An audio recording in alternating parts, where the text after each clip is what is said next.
تو ہم کچھ بھی اس دنیا سے نہیں لے جا سکتے. اگر ہم انسان کا مرنے کے بعد اگر کوئی یاد رہتا ہے تو اس کی محبتیں کی یاد ہوتی ہے.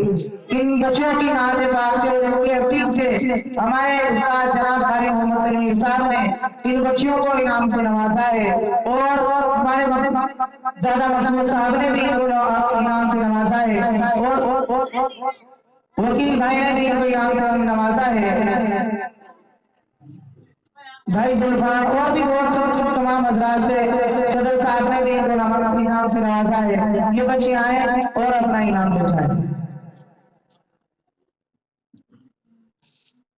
ہمارے بھائی مزمل بھی اندروں کو انعام سے نواز رہے ہیں، اور آپ یہ سمجھو کہ جو چیز چپ کر دی جاتی ہے نہ جانے وہ کتنی بڑی ہو سکتی ہے. بھائی میں آپ سبھی حضرات کا بہت بہت شکر گزار ہوں. ہمارے کمیٹی اور ہمارے صدر صاحب بھی، ہمارے استاد قاری محمد تنویر صاحب، قاری محمد راشد صاحب اور ماسٹر محمد انتصار صاحب، ہم سب آپ کے بہت شکر گزار ہیں کہ جو آپ ہمارے بچوں کا حوصلہ افزائی کر رہے ہیں.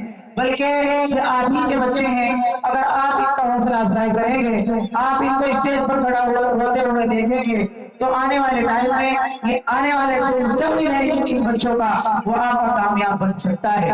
تو اس کے بعد میں تقریر کے لیے دعوت دیتا ہوں اسی مدرسے کے اسٹوڈنٹ اور اسی گاؤں کے باشندے ہیں حافظ محمد حارث، وہ آئے اور اپنی تقریر پیش فرمائیں.